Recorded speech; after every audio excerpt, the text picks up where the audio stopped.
नमस्कार दोस्तों, आप सभी का फिर एक बार स्वागत है। आज हम सुनेंगे बृहस्पतिवार की कथा। एक समय की बात है, भारतवर्ष में एक राजा राज्य करता था। वह बड़ा प्रतापी और दानी था। वह नित्य गरीबों और ब्राह्मणों की सहायता करता था। यह बात उसकी रानी को अच्छी नहीं लगती थी। वह न ही गरीबों को दान देती, न ही भगवान का पूजन करती थी और राजा को भी दान देने से मना किया करती थी। एक दिन राजा शिकार खेलने वन को गए हुए थे तो रानी महल में अकेली थी। उसी समय बृहस्पति देव साधु के भेष में राजा के महल में भिक्षा लेने के लिए गए और भिक्षा मांगी। रानी ने भिक्षा देने से इनकार कर दिया और कहा, हे साधु महाराज, मैं तो दान पुण्य से तंग आ गई हूँ। मेरा पति सारा धन लुटाता रहता है। मेरी इच्छा है कि हमारा समस्त धन नष्ट हो जाए, फिर ना रहेगा बांस और ना बजेगी बांसुरी। साधु ने कहा, देवी तुम तो बड़ी अजीब हो। धन संतान तो सभी चाहते हैं, पुत्र और लक्ष्मी तो पापी के घर भी होनी चाहिए। यदि तुम्हारे पास अधिक धन है तो भूखों को भोजन दो, प्यासों के लिए प्याऊ बनवाओ, मुसाफिरों के लिए धर्मशालाएं खुलवाओ। जो निर्धन अपनी कुंवारी कन्याओं का विवाह नहीं करा सकते, उनका विवाह करा दो। ऐसे और कई काम हैं जिनको करने से तुम्हारा यश लोक परलोक में फैलेगा। परंतु रानी पर उपदेश का कोई प्रभाव न पड़ा। वह बोली, महाराज आप मुझे कुछ ना समझाएं। मैं ऐसा धन नहीं चाहती जो हर जगह बांटती फिरूं। साधु ने उत्तर दिया, यदि तुम्हारी ऐसी इच्छा है तो तथास्तु। तुम ऐसा करना कि बृहस्पतिवार को घर लीपकर पीली मिट्टी से अपना सिर धोकर स्नान करना, भट्टी चढ़ाकर कपड़े धोना। ऐसा करने से आपका समस्त धन नष्ट हो जाएगा। इतना कहकर वह साधु महाराज वहां से आलोप हो गए। जैसा वह साधु कहकर गया था, रानी ने वैसा ही किया। बृहस्पतिवार ही बीते थे कि उनका समस्त धन नष्ट हो गया और भोजन के लिए दोनों तरसने लगे। सांसारिक भोगों से दुखी रहने लगे। तब वह राजा रानी से कहने लगा कि तुम यहाँ पर रहो, मैं दूसरे देश में जाता हूँ, क्योंकि यहाँ पर मुझे सभी मनुष्य जानते हैं, इसलिए कोई कार्य भी नहीं कर सकता। देश चोरी परदेश भीख बराबर है। ऐसा कहकर राजा परदेश चला गया। वहां जंगल को जाकर लकड़ी काटता और उसे शहर में बेचता। इस तरह वह जीवन व्यतीत करने लगा। एक दिन दुखी होकर जंगल में एक पेड़ के नीचे निश्चित रूप से आसन जमाकर बैठ गया। वह अपनी दशा को याद करके व्याकुल होने लगा। बृहस्पतिवार का दिन था। एकाएक उसने देखा कि निर्जन वन में एक साधु प्रकट हुआ। वह साधु भेष में स्वयं बृहस्पति देवता थे। लकड़हारे के सामने आकर बोले, हे लकड़हारे, तू इस सुनसान जंगल में चिंतमग्न क्यों बैठा है? लकड़हारे ने दोनों हाथ जोड़कर प्रणाम किया और उत्तर दिया, सब कुछ जानते हैं, मैं क्या कहूँ। यह कहकर वह रोने लगा और साधु को आत्मकथा सुनाई। महात्मा जी ने कहा, तुम्हारी स्त्री ने बृहस्पतिवार के दिन वीर भगवान का निरादर किया है, जिसके कारण रुष्ट होकर तुम्हारी यह दशा कर दी गई है। अब तुम चिंता को दूर करके मेरे कहने पर चलो तो तुम्हारे सब कष्ट दूर हो जाएंगे और भगवान पहले से भी अधिक संपत्ति देंगे। तुम बृहस्पतिवार के दिन पाठ किया करो, 5 रुपए के चना मुनक्का मंगवाकर उसका प्रसाद बनवाओ और शुद्ध जल के लोटे में शक्कर मिलाकर अमृत तैयार करो। कथा के पश्चात अपने सारे परिवार और सुनने वाले प्रेमियों में अमृत व प्रसाद बांटकर आप भी ग्रहण करो। ऐसा करने से भगवान तुम्हारी सब मनोकामनाएं पूरी करेंगे। साधु के ऐसे वचन सुनकर लकड़हारा बोला, हे प्रभो, मुझे लकड़ी बेचकर इतना पैसा नहीं मिलता जिससे मैं भोजन करने के उपरांत कुछ बचा सकूं। मैंने रात्रि में अपनी स्त्री को व्याकुल देखा है। मेरे पास कुछ भी नहीं जिससे उसकी खबर मंगा सकूं। साधु ने कहा, हे लकड़हारे, तुम किसी बात की चिंता मत करो। बृहस्पति के दिन तुम रोजाना की तरह लकड़ियां लेकर शहर को जाओ। तुमको रोज से दुगना धन प्राप्त होगा, जिससे तुम भलीभांति भोजन कर लोगे तथा बृहस्पति देव की पूजा का सामान भी आ जाएगा। इतना कहकर साधु अंतर्ध्यान हो गए। धीरे धीरे समय व्यतीत होने पर फिर वही बृहस्पतिवार का दिन आया। लकड़हारा जंगल से लकड़ी काटकर किसी शहर में बेचने गया। उसे उस दिन और दिन से अधिक पैसा मिला। राजा ने चना गुड़ आदि लाकर के गुरुवार का व्रत किया। उस दिन से उसके सभी क्लेश दूर हुए, परंतु जब दोबारा गुरुवार का दिन आया तो बृहस्पतिवार का व्रत करना भूल गया। इस कारण बृहस्पति भगवान नाराज हो गए।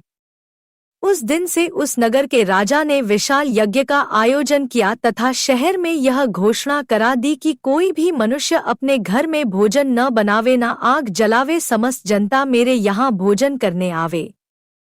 इस आज्ञा को जो न मानेगा उसके लिए फांसी की सजा दी जाएगी। इस तरह की घोषणा संपूर्ण नगर में करवा दी गई। राजा की आज्ञानुसार शहर के सभी लोग भोजन करने गए, लेकिन लकड़हारा कुछ देर से पहुंचा।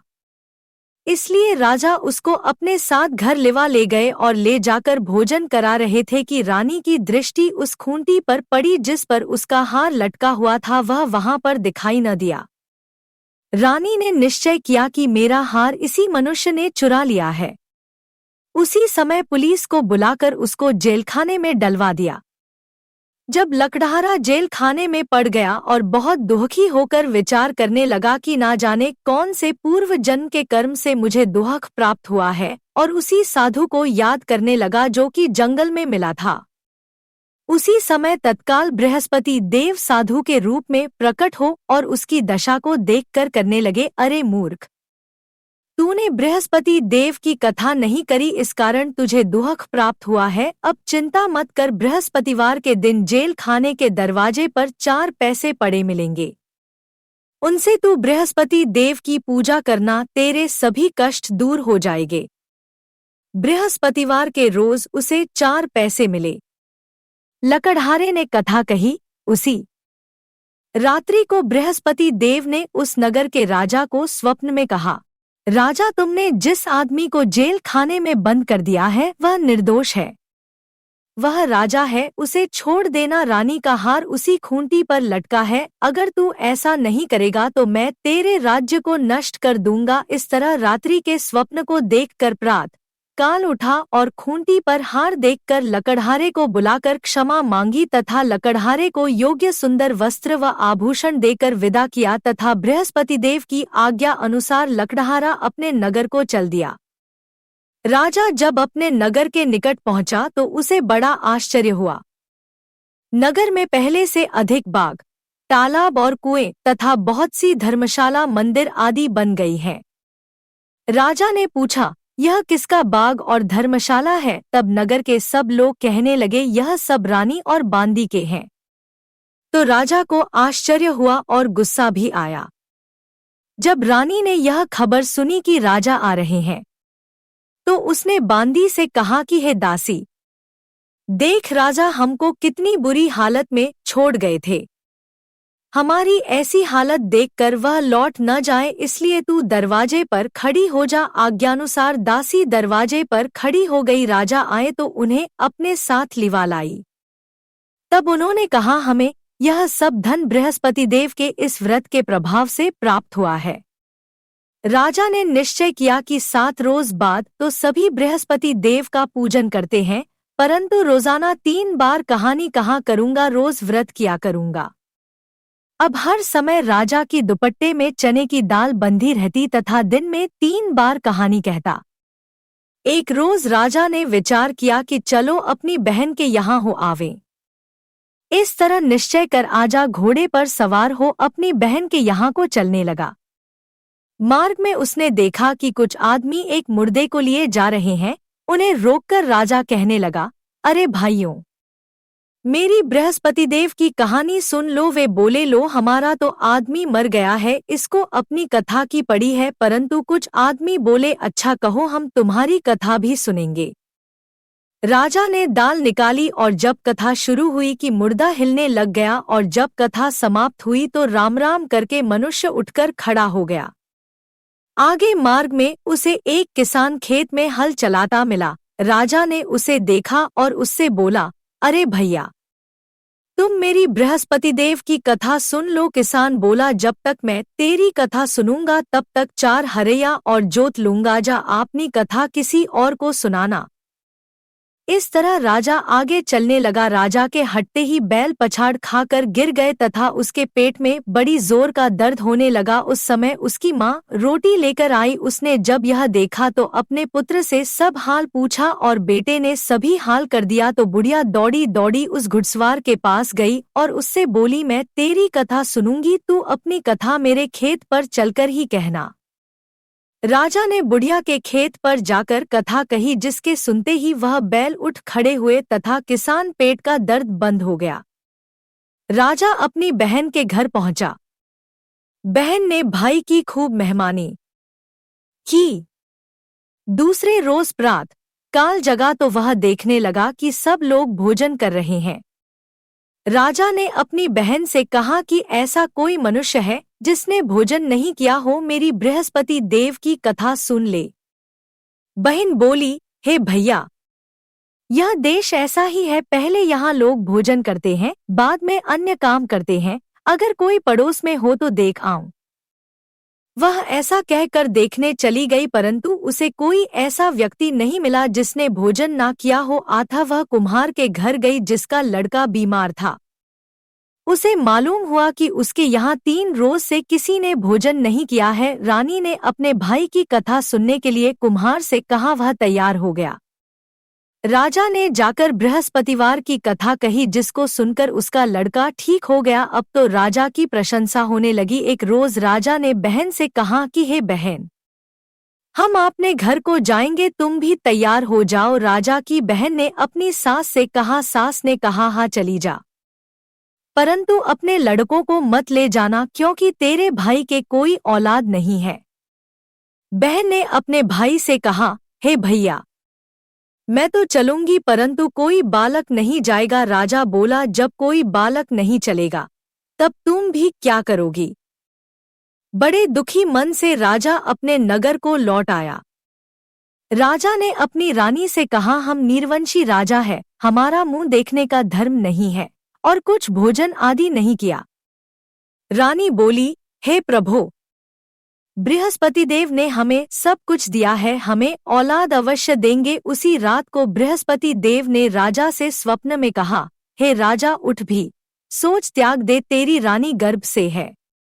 राजा की यह बात सुनकर रानी को बड़ी खुशी हुई। 9वें महीने में उसके गर्भ से एक सुंदर पुत्र पैदा हुआ। तब राजा बोला, हे रानी, स्त्री बिना भोजन के रह सकती है, बिना कहे नहीं रह सकती। जब मेरी बहन आवे तुम उससे कुछ कहना मत। रानी ने सुनकर हाँ कर दिया। जब राजा की बहन ने यह शुभ समाचार सुना तो वह बहुत खुश हुई तथा बधाई लेकर अपने भाई के यहाँ आई। तब रानी ने कहा कि घोड़ा चढ़कर तो नहीं आई, गधा चढ़ी आई। राजा की बहन बोली, भाभी, मैं इस प्रकार ना कहती तो तुम्हें औलाद कैसे मिलती। बृहस्पति देव ऐसे ही है, जैसी जिसकी मन की कामनाएं हैं सभी को पूर्ण करते हैं। जो सद्भावना पूर्वक बृहस्पतिवार का व्रत करता है एवं कथा पढ़ता है अथवा सुनता है, बृहस्पति देव उसकी मनोकामना पूर्ण करते हैं। भगवान बृहस्पति देव उसकी सदैव रक्षा करते हैं। संसार में सद्भावना से भगवान जी का पूजन व्रत करके सच्चे हृदय से उसका मनन करते हुए जयकारा बोलना चाहिए। बोलो बृहस्पति देव की जय, विष्णु भगवान की जय। वीडियो देखने के लिए धन्यवाद। अगर जानकारी पसंद आई हो तो लाइक, शेयर और कमेंट करें। चैनल को सब्सक्राइब करें और बेल आइकन जरूर दबाएं। मिलते हैं अगले वीडियो में। जय हिंद।